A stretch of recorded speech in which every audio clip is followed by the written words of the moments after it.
Welcome to my channel. I am Simran Sahani. आज से start हो रही है हमारी MCQ marathon series of class 10th। Okay, तो क्लास 10th स्टूडेंट्स, अगर आपको नहीं पता है ये एमसीक्यू मैराथन क्या है, तो आज से मैं स्टार्ट कर रही हूँ आपके टर्म 1 के सिलेबस में जितने भी चैप्टर्स आ रहे हैं इंग्लिश में, साइंस में और एसएसटी में, उनकी एमसीक्यू सीरीज। ठीक है, एक वीडियो में 40, 50, 60, 70 जितने एमसीक्यूज पॉसिबल हो सके मैं आपको यहाँ पे करवाऊंगी। एंड आपका काम क्या है कि आपको इस एमसीक्यू मैराथन सीरीज को बहुत सीरियसली मॉनिटर करना है, लर्न करने उन एमसीक्यूज को। एंड आपका जो है फिर आपको बिल्कुल नहीं डरना, आपके सारे एमसीक्यूज प्रिपेयर हो जाएंगे। अब बात आती है एमसीक्यू, तो यहाँ पे मैं कराऊंगी एमसीक्यू मैराथन सीरीज में चैप्टर एक्सप्लेनेशन, क्योंकि देखो हमें रट्टू तोता नहीं बनना कि हम एमसीक्यू रट के चले गए। नो, चैप्टर का कॉन्सेप्ट समझना भी बहुत जरूरी है। तो उसके लिए डिस्क्रिप्शन बॉक्स को आप चेक कर सकते हो। मेरे चैनल पे क्लास 10th इंग्लिश का पूरा सिलेबस है, एसएसटी का है और साइंस का भी जल्दी आपको मिल जाएगा फुल सिलेबस क्लास 10 स्टूडेंट्स। तो पहले मैंने डाली है तीनों की प्लेलिस्ट, क्योंकि चैप्टर पहले पढ़ना है फिर आप एमसीक्यू देखोगे। तो यहाँ पे आज इस वीडियो में हम 60 एमसीक्यू करने वाले हैं, 10 आपके होमवर्क टाइप होंगे। तो before starting the video I want to tell you, अगर आपको ये एमसीक्यू चाहिए 60+ MCQs we will be doing today, तो अगर आपको ये एमसीक्यू चाहिए फ्री ऑफ कॉस्ट, ये एमसीक्यूज मैंने अपलोड करे हैं, 70 एमसीक्यू हैं ये, और भी मिलेंगे आप लोगों को। ऑलमोस्ट हम 200-250 जितने एमसीक्यूज हो सके वो प्रिपेयर करेंगे अलग अलग तरीके से। एजर्शन रीजन भी करेंगे, पैराग्राफ, सोर्स बेस, सब तरीके से करेंगे। आज हम सिंपल एमसीक्यू करने वाले हैं। तो अगर आपको ये चाहिए तो ये मैं अपनी इंस्टाग्राम आईडी पे अपलोड करने वाली हूँ। मेरी इंस्टाग्राम आईडी का लिंक डिस्क्रिप्शन बॉक्स में गिवन है। ऐसी साइंस, एसएसटी, इंग्लिश तीनों के एमसीक्यू मेरे इंस्टाग्राम पे अपलोड होंगे। एंड इफ़ यू वांट आप इनका प्रिंट आउट निकलवा सकते हो। ये अभी आप समझ लो कि मैं इनका फ़ोन छोटा करके इनको 5 से 6 पेजेस में कन्वर्ट कर दूंगी और 5 से 6 बजे का प्रिंट आउट निकलवा के आप लोग जो है 5 से 6 पेजेस प्रिंट आउट निकलवा के अपने पास रख लेना। एंड उससे आपको कितनी हेल्प मिलेगी आप सोच लो। 70 MCQs are there in front of you और बाकी मैं जितने कराऊंगी। तो जो इंस्टाग्राम यूज़ करते हैं वो अपने पास देख सकते हैं, डिस्क्रिप्शन बॉक्स में लिंक गिवन है, they can go and check out my ID और वहाँ से आपको सारे एमसीक्यू क्वेश्चन मिल जाएंगे फ्री ऑफ कॉस्ट। ओके, अब बात करते हैं जो इंस्टाग्राम नहीं चलाते, तो आपको जो है मैं जल्द ही आप लोगों के लिए भी एक सॉल्यूशन लेकर आऊंगी। ओके, तो with this let's start the video of class 10th MCQ marathon. तो आज कौन सा चैप्टर करने वाले हैं हम? आज हम करेंगे हमारी हिस्ट्री का पहला chapter, the rise of nationalism in Europe. ठीक है, तो बहुत इंटरेस्टिंग चैप्टर है ये और उतने ही इंटरेस्टिंग क्वेश्चंस मैंने यहाँ कवर करने की कोशिश करी है। Okay, let's start. First question is who was Frederic Sorrieu? कौन था फ्रेडरिक सॉरी? तो revolutionary, chancellor of Austria, king of France या फिर फ्रेंच आर्टिस्ट। ठीक है, तो इसका करेक्ट आंसर क्या है? कौन था हमारा फ्रेडरिक सॉरी? जो आपकी rise of nationalism in Europe, अगर आपने चैप्टर का डिटेल एक्सप्लेनेशन नहीं देखा है तो आई टैब में मैंने दिया है। मैंने 1 घंटे में पूरा चैप्टर पढ़ाया, ऐसे पढ़ाया कि आप पूरी लाइफ टाइम उसे याद रखने वाले हो। तो आप जाके वीडियो देख सकते हो। यहाँ पे किंग ऑफ फ्रांस है, सॉरी कुछ टाइपिंग एरर होगा तो फ्रेम लिखा है किंग ऑफ फ्रांस। ठीक है, तो फ्रेडरिक सॉरी की फोटो दे रखी है शुरू में ही। आप जैसी बुक का पेज खोलोगे फोटो दे रखी है, वहाँ पे झंडे ले लेके अलग अलग कंट्रीज के लोग चल रहे हैं। तो वो फोटो जो है वो किसने बनाई है? फ्रेडरिक सॉरी ने। इसलिए वो फ्रेडरिक सॉरी जो है he is a French artist. ठीक है, आंसर ऑप्शन करेक्ट क्या है? D option. Next question, the first clear expression of nationalism in Europe came with? कैसे शुरुआत होती है एकदम से पूरे यूरोप के अंदर नेशनलिज्म की? तो अमेरिकन रेवोल्यूशन से, फ्रेंच रेवोल्यूशन से, रशियन रेवोल्यूशन से या ऑप्शन डी इंडस्ट्रियल रेवोल्यूशन से? तो वेरी इजी आंसर, बिकॉज हमें पता है फ्रेंच रेवोल्यूशन, हमने अपनी 9th क्लास में भी चैप्टर पढ़ा था। वहाँ से फ्रांस के लोगों के अंदर नेशनलिज्म की फीलिंग की हाँ हम फ्रेंच लैंग्वेज बोलते हैं, हम फ्रेंच टोस्ट खाते हैं, हम फ्रेंच के लोग हैं, हम फ्रांस के लोग हैं, तो हमारे में नेशन बनाएंगे हम अपना, ला पैट्री, हमारा फादरलैंड हम बनाएंगे। ओके, तो करेक्ट आंसर क्या? Option B, French revolution. When did the French revolution started? कब शुरू हुआ था French revolution? Option A 1789, option B 1879, option C 1780, option D 1769। तो ऑप्शन ए इसका करेक्ट आंसर है 1789। हर बच्चे को पता होता है अरे बहुत आसान है ये, अगर फ्रेंच रेवोल्यूशन 1789 बिल्कुल सीरीज में है ये। अब एक और चीज़ मैं आपको इस चीज़ में बताना चाहती हूँ कि जो भी आप डेट एंड इवेंट्स लर्न करोगे, सपोज करो आपने बहुत अच्छे से डेट एंड इवेंट्स लर्न कर लिया, बट एक चीज़ का ध्यान रखना, जब हम वो OMR शीट पे वो बबल्स भर रहे होते हैं ना, तो वो बबल हमारे सामने होते हैं, हमारे सामने इतने सारे ऑप्शन होते हैं।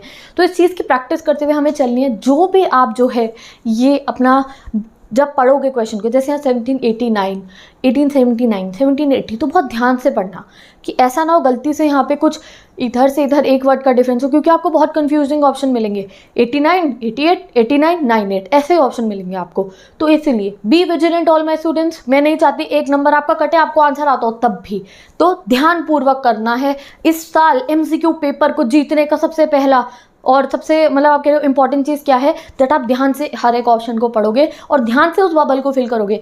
आई एम इन कॉलेज, मेरे काफ़ी सारे एग्जाम जो है OMR शीट पे होते हैं, तो मैं कभी कभी हो जाती थी मेरे से गलती शुरुआत में कि मैं बी वाला जो बबल भरना होता था गलती से सी भर देती थी, बट देन मैं समझ गई आगे से ये गलती नहीं होनी चाहिए। और ये मैं आपको समझा रही हूँ कि आपने गलती नहीं करनी है। अगर बी आंसर है, बी वाला बबल ही भरोगे बहुत ध्यान से। तो इसके ऊपर सेपरेट वीडियो में भी मैं आपको बताऊंगी, बट आगे कंटिन्यू करते हैं। स्टार्टिंग में ही आज SST से शुरुआत करी है तो मैंने आपको एक टिप दे दी है।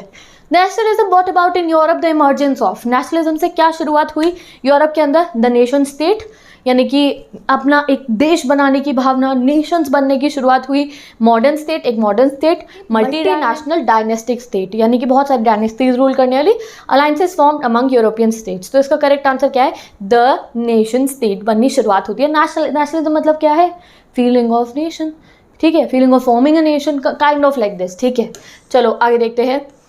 Before the revolution in France 1789 which of the following type of government were functioning there, कि जब तक फ्रांस में रेवोल्यूशन नहीं आया था तब तक वहाँ पे किस टाइप की गवर्नमेंट थी? मोनार्की थी, यानी कि राजा रूल कर रहा था। मिलिट्री थी, या फिर बॉडी ऑफ फ्रेंच सिटीजन थी, यानी कि कोई पार्लियामेंट टाइप था, या डिक्टेटरशिप थी? तो we all know the correct answer is monarchy. और कौन सा राजा रूल कर रहा था? बर्बन। आगे आप बताओगे कमेंट सेक्शन के अंदर। Next question, what did the Napoleonic code of 1804 spell out? मतलब कि इन ऑप्शंस में से क्या क्या चीज़ें हैं जो नेपोलियन का जो कोड था नेपोलियन बोनापार्ट को वो फुलफिल करती थी? Option A equality before law, option B right to property, option C wiping out privileges by birth, या option D all of the above. तो नेपोलियन बोनापार्ट ने कुछ अच्छे काम करे थे, बट उसके सारे अच्छे कामों पे पानी फिर गया था। वाई? बिकॉज वो फोर्स रिक्रूटमेंट करा रहा था और काफ़ी सारी टैक्सेस वगैरह की वजह से। तो नेपोलियन बोनापार्ट ने अच्छे काम भी करे थे, वो भी हमें उसके कामों का कुछ फ़ायदा नहीं मिला था। आगे देखते हैं हम question number 7। Frederic, a French artist in a series of 4 prints 1848 visualise his dream of world age. तो पहली पिक्चर जो है, हर एक जगह से क्वेश्चन आएंगे, अभी और भी क्वेश्चन करने हमने। तो पिक्चर, भाई पिक्चर फ्रेडरिक सॉरी ने बनाई थी। वो पिक्चर में नीचे ज़मीन पे क्या पड़े हुए थे? सिंबल्स पड़े हुए थे। ऊपर वहाँ हवा में कौन थे? इंजल्स बने हुए थे। वो सब चीज़ें हमें पढ़नी है, तो वो सब चीज़ें मैं आपको कवर करवाऊंगी। आज हमारी फर्स्ट वीडियो है, यहाँ पे हम इतना पोर्शन कवर कर लेंगे। सेकेंड वीडियो में थोड़ा डिफिकल्टी लेवल बढ़ा दूंगी मैं MCQs का। तो और यस, क्विजेस भी करेंगे हम। तो चलो पहले इसका आंसर देखते हैं। A world made of democratic and social republic, ये उन्होंने सोचा था। A world made up of one nation one world, यानी कि एक वर्ल्ड में सिर्फ एक ही nation.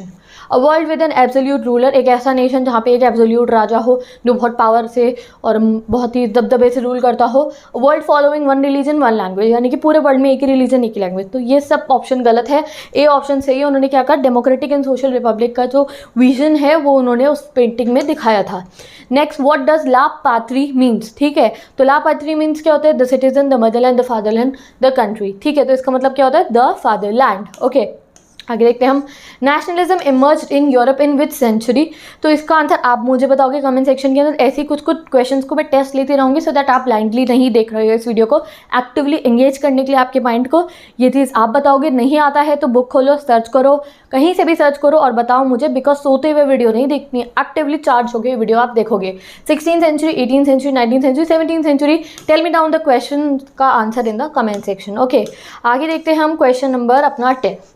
The ideas of united community enjoying equal rights under a constitution were expressed by the French as।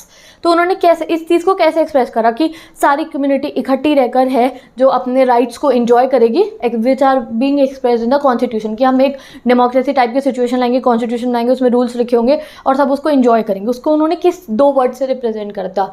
La patrie, le citoyen, both A and B, none of the above. तो इसका answer क्या है? Both A and B. La patrie मतलब fatherland और सिटियन मतलब क्या है? Citizens, कि सिटीजन्स अपने फादरलैंड पे अच्छे तरीके से जो है राइट्स के अंदर फ्रीडम के थ्रू रहेंगे अच्छे से। 11th क्वेश्चन देखते हैं हम। What kind of political and constitutional changes was brought about by the French Revolution? किस टाइप के चेंजेस जो था फ्रेंच रेवोल्यूशन लेकर आया था? ठीक है, it ended the absolute monarchy, ठीक है, मतलब कि मोनार्की खत्म कर दी थी फ्रेंच रेवोल्यूशन ने। It transferred power to a body of the French citizens, उसने फ्रेंच सिटीजन्स को जो है पावर ट्रांसफर कर दी थी। It proclaim the henceforth people would constitute the nation and shape its destiny, और कि जो लोगों को जिनको इलेक्ट किया गया है वो जो नेशन की डेस्टिनी है उसे लिखेंगे, या फिर ऑल ऑफ द अबव। तो इसका आंसर क्या है? All of the above. तो इन सबको आप नोट डाउन करते रहो साथ साथ में। आगे देखते हैं हम। यूटोपियन इज यूटोपियन क्या है? यूटोपियन विजन को फ्रेडरिक सॉरी ने रिप्रेजेंट करा था। तो यूटोपियन मतलब क्या है? An ideal vision of a society, एक ideal society. A a term use for the elite society, ऐसी ब्रिटेन में यूज होती थी, यानी कि ब्रिटेन के अमीर लोगों के लिए यूज होता है utopian. A system of rule where there is no restraint on the powers of exercise by the political leaders, या फिर एक ऐसा वर्ड है यूटोपियन, मतलब कि पॉलिटिकल लीडर जो मर्जी करें, नहीं, ये सब गलत है हमारा। Option A is correct, N ideal vision of society. Utopian मतलब एक ऐसी सोसाइटी, आइडियल मतलब कि सब बहुत अच्छा खासा चल रहा हो, किसी के साथ गलत ना हो रहा हो, किसी के राइट्स अंडरटेक ना हो रहे हो, किसी के साथ एक्सप्लॉयटेशन ना हो रहा हो, everyone are having rights, everyone are having freedom, इस टाइप की सोसाइटी को यूटोपियन विजन कहा गया है। आगे देखते हैं हम, name a revolt that started in Europe in 1848। कौन सा जो रिवोल्ट था वो स्टार्ट हुआ था 1848 में? Option A linguistic revolt in Germany, option B artisan industrial workers and peasant revolt against economic hardship, option C revolt against monarchy in Switzerland, option D revolt for freedom in Greece. तो इसका correct answer क्या है? ये option B. Next देखते हैं, most important outcome of the French revolution of 1789 was. सबसे important outcome क्या था हमारे फ्रेंच रिवॉल्यूशन का? abolition of absolute monarchy, making of new constitution, transfer of sovereignty from monarch to French citizens and formation of the national assembly। तो भाई इसका correct answer क्या है? सोवरेनिटी मतलब क्या होता है? अभी आपको पता होना चाहिए, नहीं पता फिर बता देती हूँ। इसका करेक्ट ऑप्शन है ऑप्शन सी। इसका मतलब क्या है? Transfer of sovereignty. सोवरेनिटी मतलब खुद को रूल करने की पावर होती है। तो फ्रेंच और जो रेवोल्यूशन था उसका मेन आउटकम क्या था कि रूल करने की पावर मोनार्क यानी कि राजा से किस पे शिफ्ट हो जाती है? फ्रांस के सिटीजन्स पे, फ्रेंच रेवोल्यूशन के बाद। तो करेक्ट आंसर क्या है? ये सी वाला। आई होप आप समझ गए होंगे। आगे देखते हैं हम, when did Napoleon Bonaparte invaded Italy? कब इन्वेड करा था? 1821, 1905, 1797, 1795। तो 1797 में करा था। ओके, आगे देखते हैं हम question number 16। Social and political dominant class in Europe during mid 18th century was. कौन सी क्लास जो थी, जो डोमिनेंट थी बहुत ज़्यादा यूरोप के अंदर मिड 18th सेंचुरी में? Option A nobility, option B land aristocracy, option C church, या ऑप्शन डी एब्सोल्यूट मोनार्क्स। तो इसका आंसर क्या? ऑप्शन ए नोबिलिटी बहुत ज़्यादा जो थी डोमिनेंट क्लास थी। Next, who destroyed the democracy in France? Adolf Hitler, Mussolini, Napoleon Bonaparte, Bismarck. तो ऑप्शन सी नेपोलियन बोनापार्ट ने डेमोक्रेसी डिस्ट्रॉय कर दी थी। कहाँ की? हमारे फ्रांस की। ठीक है। What came in European nations after Napoleon's defeat? Napoleon को जब हरा दिया गया, कहाँ कौन सी बॉटल में हराया था नेपोलियन को? बताओ मुझे कमेंट सेक्शन में। ठीक है, हरा देते हैं तो क्या आता है? नेपोलियन तो गया, अब कौन आएगा? फेसिज्म आते हैं, कंजर्वेटिज्म आते हैं, नाजिज्म आते हैं, कम्युनिज्म। तो इसका करेक्ट आंसर क्या है? कंजर्वेटिज्म। आंसर बी कंजर्वेटिव्स आते हैं। अब अगर आपको कंजर्वेटिव्स नहीं पता गाइस, तो मतलब ये है कि आपने चैप्टर का एक्सप्लेनेशन वीडियो भी नहीं देखा, क्योंकि ये सब चीज़ें डिटेल में मैंने चैप्टर में पढ़ाई है। तो अगर कोई बच्चा इस वीडियो को देख रहा है, उसने अभी तक चैप्टर की वीडियो नहीं देखी है या चैप्टर समझा नहीं है, तो ये आपकी गलती है। तो पहले आप जाके चैप्टर देखो, आई टैब में डिस्क्रिप्शन बॉक्स में राइज ऑन नाशनलिज्म यूरोप 1 घंटे में बहुत बेहतरीन तरीके से पढ़ाया है। फिर ये वीडियो देखोगे तो कहोगे दीदी हमें आता है आंसर, आप क्यों बता रहे हो बोर्ड के ऊपर? ठीक है, तो कंजर्वेटिज्म क्या थे कि फिर से भाई मोनार्की रूल लेकर आओ। तो बोनापार्ट गया तो फिर से बेचारे फ्रेंच वालों के ऊपर कौन आ गई? मोनार्की आने वाली थी। तो अब ये हो गया। आप जिसने वीडियो नहीं देखी है पहले वीडियो देखो। Repression of liberal revolutionaries after 1815 in Europe led to. जो लिबरल रेवोल्यूशनरीज का रिप्रेशन था उससे क्या होता है? Armies being trained by revolutionaries, all revolutionary trained to overthrow monarchy, secret societies being formed in many European states to train revolutionaries and spread their ideas all over the world। तो revolutionaries कौन थे? Liberal revolution, वो जो एक तरीके से revolution लाना चाहते थे कि भाई हम ये कंजर्वेटिज्म नहीं झेलेंगे। तो उनका क्या तरीका था उन सबसे लड़ने का? क्या? या तो वो ट्रेन कर रहे थे, या फिर वो जो है एक कुछ अपना ट्रेनिंग, एक्सटेंसिव ट्रेनिंग दे रहे थे आर्मी टाइप की, या फिर वो अपनी सीक्रेट सोसाइटी बना रहे थे, या ऑल ऑफ द अबव। तो इसका करेक्ट आंसर है they started making their secret societies. हमने गुस्सेसिपी मजीनी की कितनी सीक्रेट सोसाइटी के बारे में पढ़ा है। तो इसी तरीके से वो सीक्रेट सोसाइटी बना रहे थे अपनी, क्योंकि खुले में काम करना मना था। तो इसलिए वो सीक्रेट सोसाइटी बना के ट्रेन कर रहे थे रेवोल्यूशनरीज़ को कि कैसे हम लोग जो है फिर से फ्रीडम को पाएंगे। ठीक है, आगे देखते हैं हम। विच of the following country did not attend the Congress of Vienna? Congress of Vienna पता है? चैप्टर देखो अगर आपको नहीं पता तो। ठीक है, ब्रिटेन, रशिया, प्रूशिया, स्विट्जरलैंड। तो डी स्विट्जरलैंड ने वियना कांग्रेस अटेंड नहीं करी थी। आगे देखते हैं हम। Which region is ruled by the Habsburg empire? Austria, Hungary, France, Netherland, Spain, Portugal, या स्कॉटलैंड, आयरलैंड। तो ऑस्ट्रिया हंगरी एम्पायर जो था उसको रूल करते थे कौन? हमारे Habsburg empire. A merchant travelling from Habsburg to Nuremberg in the first half of the 19th century had to pass through how many custom barriers to sell his goods? एक अगर कोई ट्रैवलर जा रहा होता था तो उसको कितनी जगह पे कस्टम बैरियर्स पे ड्यूटी देनी पड़ती थी? इसका आंसर आप मुझे बताओगे कमेंट सेक्शन के अंदर। आगे देखते हैं हम। Zollverein was a diplomatic institution, trade union, custom union या सॉरी मैं लैंग्वेज बताती हूँ। एक डिप्लोमेटिक इंस्टीट्यूशन था ज़ोल्वरीन, कस्टम यूनियन था, एडमिनिस्ट्रेटिव यूनियन था या ट्रेड यूनियन। तो वी ऑल नो ज़ोल्वरीन एक ट्रेड यूनियन बना था। क्यों बना था वी ऑल नो? तो कि जो कोई मर्चेंट जा रहा है तो उसको बहुत सारी जगहों पर ट्रेड बैरियर्स होते थे, हर जगह उसको कस्टम ड्यूटी देनी, साथ में वेट्स में भी बहुत फ़र्क था। मीटर की यूनिट, जैसे हमारी मीटर की यूनिट होती है ना, अब हमें पता है 1 metre is equal to 100 centimetre, but वहाँ पे क्या था 1 मीटर कहीं पे 100 सेंटीमीटर था, कहीं पे 2000 सेंटीमीटर। एज ए एग्जाम्पल मैं दे रही हूँ, कुछ और फिगर्स वहाँ गिवन है। तो इस तरीके से काफ़ी डिफरेंस था वहाँ पे यूनिट्स में भी, और साथ में बहुत सारे पैसे देने पड़ते थे, हर जगह पे रुक के बैरियर पे ड्यूटीज देनी पड़ती थी अलग अलग करेंसी में। तो उन सबको सॉल्व करने के लिए ज़ोल्वरीन बनता है, और ये भी आपको अगले वाले टॉपिक में बताऊंगी, अगली वीडियो में कितने बैरियर्स कम होके वो हो जाते हैं। Next, the 3 leaders who help the unification of Italy was. कौन से 3 लीडर थे जिन्होंने जो है इटली का यूनिफिकेशन प्रोसेस को आप कह सकते हो करवाया था? Giuseppe Mazzini, Victor Emmanuel two या फिर Cavour. Giuseppe Mazzini, Cavour, Count Cavour हैं ये, या Giuseppe Garibaldi. Victor Emmanuel, Bismarck, Cavour, none of the above. तो इसका करेक्ट आंसर है गुसिसिपी मजीनी, काउंट कैवर और गुसिसिपी गारबिदली। मैं इसे बोल नहीं पाती हूँ, गारिबाल्दी। ठीक है, चलो आगे देखते हैं। Italian Prince house ruled which of the following states before the unification of Italy. तो जो इटालियन प्रिंस थे वो कौन से एरिया को रूल करते थे? पीडमोंट, लोम्बार्डी, वेनेशिया या फिर kingdom of 2 Sicilies.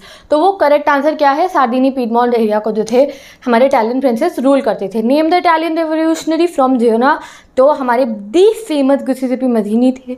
4 option given है, but the correct answer is Giuseppe Mazzini. Okay, next, who was Giuseppe Mazzini when and where he was born. कौन थे वो, कब पैदा हुए थे, कहाँ पैदा हुए थे? तो क्वेश्चन नंबर 27 देखते हैं। Who was Giuseppe Mazzini, where and when he was born. ठीक है, Giuseppe Mazzini was an Italian revolutionary born in Rome in 1810. Mazzini was an Italian born in Genoa in 1807. Mazzini was a Croatian born in Genoa in 1807. Mazzini is a famous Italian painter born in Genoa in 1810. So much confusion is given here to confuse you. So many options are given, but you know right answer is Giuseppe Mazzini was an Italian born in Genoa in 1807. तो यहाँ confusion देखो, we know Mazzini Italian revolutionary थे, but Mazzini रोम में पैदा नहीं हुए थे और 1810 में भी नहीं हुए थे। तो हमारी एनसीईआरटी में गिवन है गुस्सेपी मजीनी बॉर्न इन जेनोआ इन 1807। तो इसलिए हम बी ऑप्शन को करेक्ट मानेंगे। आंसर क्या हो गया हमारा? बी। चलो आगे चलते हैं। What was young Italy? तो vision of Italy, secret society, national anthem of Italy, none of these. तो वेरी इजी यार, सीक्रेट सोसाइटी थी एक। Which country began to use language as a weapon of national resistance? किस country में लोगों ने अपनी लैंग्वेज को एक तरीके से एक हथियार की तरह यूज़ करा? पोलैंड, प्रूशिया, हंगरी या फिर ऑस्ट्रिया? पोलैंड। और हमें पता है उन बेचारे लोगों के साथ क्या होता है, वो प्लीज जो आपस में पोलैंड में पोलिश भाषा में बात करते थे, उनको उठा के ये रशियन जो है साइबेरिया में बंद कर देते, जेल में। इतनी ज़्यादा ठंड होती है कि हाथ बाहर निकालोगे तो हाथ जम जाएंगे। ठीक है, तो ऐसा कुछ होता है उनके साथ। हमें पढ़ाया था, चैप्टर में पढ़ा हुआ आपने, तो आपको पता होगा। Who remarked when France ceases, rest of the Europe catches cold? Very famous question, exam में डेफिनेटली आ सकता है। Mazzini, Metternich, Louis Philippe, John Gottfried. तो मेथ्रोनिच ने कहा था। Who was count Cavour? कौन थे count Cavour? Chief minister of Italy, revolutionary of Germany, a Catholic missionary, the chancellor of Germany. तो he was the chief minister of Italy. Okay, आगे देखते हैं हम क्वेश्चन नंबर हमारा। ये देख रहे हो तुम, ये ना बीच बीच में स्पेस छुटी हुई है, तो इसलिए तुम समझ जाओ कि जब तुम्हारे को मैं इंस्टाग्राम पे जो फोटोज़ प्रोवाइड करूँगी 5 से 6 पेजेस में 70 MCQ तुम्हारे पास है। कोई टेंशन ही नहीं होगी फिर तुम्हारे को। चलो आगे देखते हैं। The aim of romanticism, a cultural movement was. ये रोमांटिसिज्म जो डेवलप हुआ था उसका एम क्या था? To create a sense of shared collective heritage, common cultural past, the basis of a nation. कि अपनी हेरिटेज, अपने पास्ट को याद करते हुए लोग खुद में गर्व महसूस करें और नेशनलिज्म की फीलिंग बढ़ाए। Next, to focus on emotion, institutions and mystic feelings. कि साइंस को छोड़कर इमोशन से, लोगों की भावनाओं से हम जो है उनकी फीलिंग्स के साथ जो है हम लोग डील करेंगे through poems, through cultural place, epic poems, अलग अलग तरीक़ों से विजन्स, सिंबल्स बना के। Glorification of science and reason, या फिर बोथ ए एंड बी। तो साइंस और रीजन का तो कुछ था ही नहीं कल्चरल मूवमेंट में। Both A and B is the correct answer, because जो हेरिटेज का और कॉमन पास्ट जो है उसको याद दिला के और इमोशंस का और फीलिंग्स को जो है उनके साथ डील करते हुए हमारा कल्चरल मूवमेंट जो था वो स्टार्ट हुआ था। तो correct answer is answer D. Romanticism refers to which movement? कौन से मूवमेंट को रोमांटिसिज्म बोला जाता है? Political movement, religious movement, culture movement, literary movement. तो correct answer is cultural movement को रोमांटिसिज्म बोला जाता है। आगे देखते हैं, which one of the following did not play a role to develop nationalist sentiments? Art, music, climate. तो भाई क्लाइमेट का कोई रोल नहीं था नेशनलिस्ट की फीलिंग बढ़ाने के लिए। ऐसे कुछ इजी क्वेश्चन भी आपको आ सकते हैं। Who was called the architect of Germany's unification? किसने कराया था यूनिफिकेशन ऑफ जर्मनी? उसके आर्किटेक्ट कौन थे? Napoleon, Otto von Bismarck, मजीनी, गारिबाल्दी। ठीक है, दो the correct answer is auto von Bismarck. ठीक है, German philosopher John Gottfried हर्डर claim that the true German culture was discovered through, क्या बोला था उन्होंने? दास वोक्स एंड वोक्स गीत। तो मतलब क्या है इसका? Folk songs, folk poetry, folk dances, common people जिनको दास वोक कहते हैं, या वर्नाकुलर लैंग्वेजेस, या ऑल ऑफ द अबव। तो इसका करेक्ट आंसर क्या? All of the above. तो जर्मन गॉटफ्राइड ने क्या बोला था? जॉन गॉटफ्राइड ने बोला था कि दास वोक, कॉमन पीपल, कि अगर आपको जर्मनी का रियल कल्चर जानना है, if you want to know what is Germany, तो आप लोग जो है राजा महाराजाओं के घरों में मत जाओ, आप दास वोक कॉमन सिटीजन्स के घर पे जाओ और वहाँ जाके देखो कि what is the real Germany. ठीक है, तो ऑल ऑफ द अबव है इसका आंसर। नेक्स्ट क्वेश्चन देखते हैं हम, question number 37। The place where the priest and the bishops were punished, कहाँ पे? अभी बताया तो मैंने आपको, साइबेरिया भेज देते थे उनको, Siberia, tundra, Mongolia, none of the above. तो साइबेरिया भेज देते थे उनको, बंद कर दिया था बहुत ठंड में, क्योंकि वो पोलिश लैंग्वेज को प्रेफर कर रहे थे as a revolution. 38th question, in France what happened in 1848? क्या हुआ था 1848 में? Louis Philippe of France was dethroned and France declared a republic. Suffrage to all males above 21 was given and the right to work was guaranteed. Food shortages हो गई थी, widespread unemployment थी, led to a revolt in Paris, all of the. तो ये सारे के सारे outcomes थे हमारे फ्रांस में आफ्टर 1848, ये सब कुछ हुआ था। ओके, तो आगे देखते हैं अब हम। 39 question, the weaver of Silesia revolted in 1848 against the contractors because, क्यों उन्होंने सिलेसिया वीवर रिवोल्ट, छोटा सा पैराग्राफ में बताया था उन्होंने रिवोल्ट क्यों करा था। ऑप्शंस बता रही हूँ। Option A, contractor who give them the order drastically reduce the payment, payment बहुत कम कर दी। पहले तो ऑर्डर दे दिया भाई इतने कपड़े बना दो, उन्होंने कपड़े बना दिए तो कह रहे पेमेंट कम देंगे। The contractor took advantage of the misery and desperate need for jobs, और ऐसा क्यों कर पा रहा था कॉन्ट्रैक्टर कि भाई पैसे कम देंगे? Why? Because they were in urgent need. जब किसी की जब पता होने की भाई इनको जॉब की बहुत ज़रूरत है, तो वो उनके साथ क्या करा था कि ये तो मेरा काम करेंगे ही करेंगे, they are in urgent need of job, तो इसलिए काम तो करा लिया। आप समझ लो हज़ारों लाखों रुपए का, और पैसे दे रहा है 200 रुपये, इस टाइप की सिचुएशन। ऑप्शन सी क्या है? बोथ ए एंड बी, या option D, the contractors had killed 11 weavers. ठीक है, तो इसका करेक्ट आंसर क्या? ऑप्शन सी, दोनों ही ये करेक्ट है। एक तो पेमेंट कम दी, और पेमेंट कम इसलिए दी थी क्यों? उनके ऊपर वो जो है उनके इतना नाइंसाफ़ी करा था उनके साथ contractor, because he new, call the contractors new कि वीवर्स बहुत मिजरी में है और वो डिपेंडेंट है, उनको जॉब चाहिए, तो वो कितने भी पैसों में काम करेंगे। ठीक है, अब आगे देखते हैं 40 question, which country had been part of Ottoman empire since 15th century? Spain, Greece, France, Germany. तो Greece was the empire of Ottoman empire since, क्या है ये? 15th century. Treaty of Constantinople recognise dash as an independent nation, कौन से nation को जो है हमने एज अ नेशन डिफाइन करा था after the treaty of Constantinople? तो Greece, Australia, Italy, none of the. तो बहुत ईजी है यार, ग्रीस है ये। ठीक है, हाँ आपको आ सकता है ये question.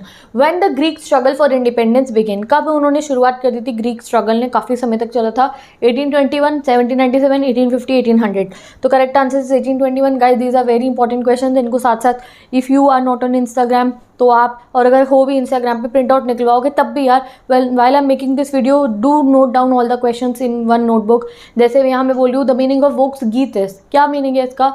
Common people, spirit of nation, music, none of the above. तो इसका करेक्ट आंसर है स्पिरिट ऑफ नेशन। तो आप चारों ऑप्शन मत लिखो, बस ये लिख दो, द मीनिंग ऑफ वोक्स गीत is spirit of the nation. Done. आगे देखते हैं 44 question, which of the following treaty gave Greece a recognition as an independent nation? कौन सी ट्रीटी ने दिया था? Treaty of Vienna, treaty of Versailles, treaty of Lausanne treaty, या फिर ट्रीटी ऑफ कॉन्स्टेंटिनोपल? तो कॉन्स्टेंटिनोपल ने दिया था, very easy. How was the process of German unification completed and who was proclaimed the ruler? कैसे कंप्लीट हुआ था और रूलर कौन बना था? तो after many war Kaiser William become the ruler, war के बाद काइसेरिया विलियम को बना दिया। ये डिटेल में बताया गया। After 3 Wars fought over 7 years, 3 war चले 7 साल तक ऑस्ट्रेलिया, डेनमार्क एंड फ्रांस में, काइसेरिया विलियम को फिर उसके बाद जर्मनी का यूनिफाइड रूलर बना दिया गया। Option C, the German defeated the Habsburg empire and made Kaiser William ruler, या फिर Otto von Bismarck became the ruler after the defeating France. तो इसका करेक्ट ऑप्शन है बी वाला, 3 हुए थे वॉर 7 साल तक। बहुत डिटेल में मैंने यूनिफिकेशन और जर्मनी टॉपिक में पढ़ाया था, तो अगर आपको पता होता तो आप 1 सेकंड में कहते दीदी बी है, बी बी बी। चलो अब आगे देखते हैं। Question number 46, who form the secret society call young Italy? Option A Metternich, option B Mazzini, option C John Gottfried, option D Otto von Bismarck. तो correct answer is Giuseppe Mazzini ने बनाया था। Okay आगे देखते हैं 47 गारिबाल्दी आ गया ये। Contributed to the Italian unification by, क्या करा था उन्होंने? Declaring Victor Emmanuel as the king of united Italy in 1860, conquering papal states in 1860, conquering 2 Sicilies and South Italy in 1860। तो इसका करेक्ट आंसर क्या होगा? एंड ऑप्शन डी क्या है? Both A and C. तो इसका करेक्ट आंसर क्या है? Option D both A and C, क्योंकि जो गारबी थे उन्होंने विक्टर इमानुएल को जो है किंग घोषित कर दिया था यूनाइटेड इटली का इन 1860। This is correct statement. और कॉन्करिंग 2 सिसिलीज में भी उन्होंने हेल्प करी थी, ठीक है। जो 2 सिसिलीज एम्पायर थे उनको और साउथ इटली एम्पायर को यूनिफाई करने में गारबी का बहुत बड़ा रोल था। तो ये दोनों स्टेटमेंट्स करेक्ट है, ये वाली गलत है। तो हमारा आंसर करेक्ट है बोथ ए एंड सी। तो आप एग्जाम में डी वाले बबल पे फिल करने वाले हो। Ireland suffered under the British because, Ireland क्यों सफ़र करा था under the British? Because the English people help the Protestants in Ireland to dominate Catholics who were in majority. तो बेसिकली ब्रिटिशर्स ने पहले प्रोटेस्टेंट्स की हेल्प करी थी जिससे कि वो कैथोलिक्स के ऊपर डोमिनेट कर पाए, इसलिए Catholics revolt again the British were suppress. और जब कैथोलिक्स ने रिवोल्ट करा तो उनका रिवोल्ट जो है ब्रिटिशर ने सप्रेस कर दिया। Ireland was forcibly incorporated into the United Kingdom in 1801 after the failure of the Wolfe Tone revolt in 1798। और एक रिवोल्ट के बाद जब वो रिवोल्ट फेल हो गई तो उसको फोर्सफुली अपने अंदर मर्ज करवा लिया। ये option D all of the above. तो ऑप्शन डी है ऑल ऑफ द अबव, ठीक है। तो चैप्टर पढ़ना बहुत ज़रूरी है। कई बच्चों को अगर इस चैप्टर के लॉन्ग आंसर लर्न कर चुके तो उन्हें और आसानी हो रही होगी ये एमसीक्यू फिल करने में। Next, the most serious source of nationalist tension in Europe after 1871 was called, कहाँ पे बहुत ज़्यादा टेंशन क्रिएट हो रही थी after 1871? Ottoman, Prussia, Balkans, Macedonia. तो बाल्कान रीजन में हर रोज़ नया वॉर चल जाता था, ठीक है। नेक्स्ट 50 क्वेश्चन पे आ गया हम। The symbol of the new British nation was, क्या था नया ब्रिटिश नेशन का symbol? British flag, union jack and the British national anthem God save the king, the English language under domination of English culture, both A and B, subordination of the older nation. तो इसका correct answer है both A and B. इनका national anthem बना, national flag बना और English culture को बहुत ज़्यादा इन्होंने जो है बढ़ावा दिया, okay. 51 question, the artist of the 18th and 19th century personified themselves as. तो 18th-19th सेंचुरी के जो आर्टिस्ट थे वो कैसे नेशन को पर्सोनिफाई करते थे, नेशन को कैसे शो करते थे? A particular women to represent the nature, a female figure as an allegory to represent an abstract idea of nation in concrete form, ये ऑल ऑफ द अबव। तो इसका करेक्ट आंसर ऑप्शन बी। उन्होंने allegory बनाई, एक तरीके से women को, एक फीमेल को रिप्रेजेंट करा थ्रू अ नेशन। जैसे हम कहते हैं भारत माता, वैसे ही उन्होंने अपनी जर्मेनिया बनाई थी। और फ्रेंच वालों ने कौन सी बनाई थी आप मुझे कमेंट सेक्शन में बताओगे। मैरियन बनाई थी, चलो मैं बता देती हूँ। तो उन्होंने अपने जो एक आइडिया था ऑफ नेशन उसको कॉन्क्रीट फॉर्म में लाने के लिए फीमेल एलोगोरी से एसोसिएट करा था नेशन को। जैसे हमारी भारत माता है इंडिया की, और हमारे फ्रांस की मैरियन थी और जर्मन की जर्मेनिया थी, ठीक है। आगे देखते हैं हम 52 question. What the crown of oak leaf symbolises, क्या ओक लीफ का जो क्राउन है सिम्बलाइज करता है, क्या शो करता है? पीस, हेरोइज्म, करेज, टॉलरेंस। तो इट सिम्बलाइजेज द हेरोइज्म। तो ये सब आपकी बार इंपॉर्टेंट रहेंगे कि अलग अलग सिम्बल्स क्या रिप्रेजेंट करते हैं। Who painted Germania and for what occasion, Germania किसने पेंट करी थी? तो artist Philipp Veit painted it to celebrate unification of Germany, या painted it to hang it on the ceiling of the saint Paul's where the Frankfurt parliament was held in 1848। Philipp Veit painted it to celebrate Bismarck's victory, all of the above. तो ये 1848 में बनाया गया था Germania, जो ceiling है Saint Paul's की उसको जो है सजाने के लिए। Next 54 question, the most serious source of nationalist tension in Europe after 1871 was areas under the Austro-Hungary, areas under the Prussians, areas under the Balkans, areas under the Russians। तो obviously अभी मैंने आपको ऊपर भी बताया 1871 बाल्कान रीजन में बहुत ज़्यादा आप कह सकते हो अनरेस्ट शुरू हो चुका था। Next, name the act which resulted in the formation of the United kingdom of great Britain. Very important question. The act of union 1707, tax reform act 1784, commutation act 1784, none of this. तो correct answer A है, the act of union 1707। यहाँ पे हमारे 55 question जो है complete हो चुके हैं। इस वीडियो में हम इतने ही क्वेश्चन कर चुके हैं बिकॉज आई वांट वीडियो के लिए मैं कम से कम आधे घंटे की हो। बाकी के क्वेश्चन मैं आपको नेक्स्ट वीडियो में करा सकती हूँ। एक छोटा सा टेस्ट भी मैंने आप लोगों के लिए बना रखा है इस वीडियो के अंदर। सो एक बार इस टेस्ट को देख लेते हैं। इस टेस्ट के क्वेश्चन जो है मैं आपके लिए जो है डिस्क्रिप्शन बॉक्स में जो है क्वेश्चन पेस्ट कर दूंगी, और जब आप ये कर लोगे तो उसके बाद मैं इसके आंसर दे दूंगी। जैसे मैंने यहाँ प्रिपेयर कराया, आंसर दिस क्वेश्चन योरसेल्फ। जब हम क्विजेस करेंगे तब तो और करेंगे, but there are certain question जो आप जो है आंसर कर सकते हो।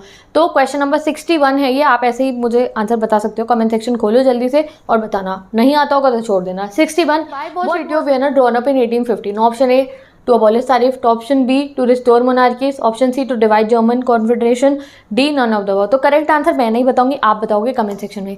Question number 62, Why was the kingdom of Netherlands which included Belgium set up in north? क्यों उसको जो है नॉर्थ में सेटअप करा था? To control censorship laws, to curb government activities, to prevent French expansion, या फिर बोथ ए एंड बी। तो आप बताओ कमेंट सेक्शन में क्यों जो है नीदरलैंड किंगडम को नॉर्थ में सेटअप करा था। Next, when was the conservative regime setup? कब सेटअप हो गई थी कंजर्वेटिव रेजाइम? 1830 में, 1820 में, 1815 में, 1832 में। ठीक है, अब आगे देखो आप ये 64 question, what major issue was criticize against by the liberal nationalist? कौन से इशू को क्रिटिसाइज करा था? Censorship laws to control the press, उन्होंने सेंसरशिप लगा दी थी। Preservation of the church, a modern army, या एफिशिएंट ब्यूरोक्रेसी? किस मेजर इशू को क्रिटिसाइज करा था? ठीक है, 65 क्वेश्चन आप बताओगे कमेंट सेक्शन में, ABCD ऑप्शन बताना। Name the Italian revolutionary from Genoa, बहुत आसान है। Metternich, John Gottfried, Giuseppe Mazzini, none of these. Number 66, who said when France sneezes the rest of the Europe catches cold? Lord Byron, TS Eliot, Metternich या Giuseppe? किसने बोला था? 67 question, who marked Greece as an independent nation? कौन सी treaty से Greece independent nation बन गया? तभी मैंने आपको कराया भी है। Treaty of Constantinople 1832, treaty of Vienna 1815, treaty of Versailles 1871, none of the above. ABCD option बताओ, लिखना 67, आंसर बताना। Next question number 68, what was the result of the Polish language being used as the medium of instruction for preaching in all church gatherings? Priests and bishops were jailed, followers were tortured. A, B option हो गया। Option C, preachers were forced to preach in Russian, followers were sent to Siberia. तो option D है, मैं बता रही हूँ यहाँ पे, बहुत आसान क्वेश्चन है ये। चलो क्वेश्चन नंबर 69 देखते हैं। What did weavers in Silesia in 1845 revolt against? किसके अगेंस्ट उन्होंने रिवोल्ट करा? बैड क्वालिटी के रॉ मटेरियल के, option B insufficient supply of raw material, option C contractors who did not pay them enough, या option D none of these. बहुत आसान है, तभी मैंने रिपीट ऐसे क्वेश्चन डाले कि उनसे मिलते जुलते जो मैंने अभी आपको ऊपर कराए हैं। नेक्स्ट आखिरी question 70 question, women were admitted in the Frankfurt parliament convened in the church of Saint Paul but only as?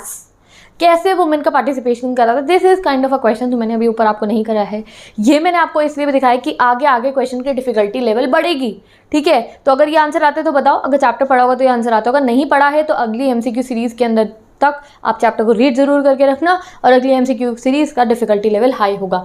Opposition की तरह, वेट्रेस की तरह, गार्ड्स की तरह, या सिर्फ ऑब्जर्वर्स की तरह वुमेन आती थी Saint Paul church Frankfurt parliament में।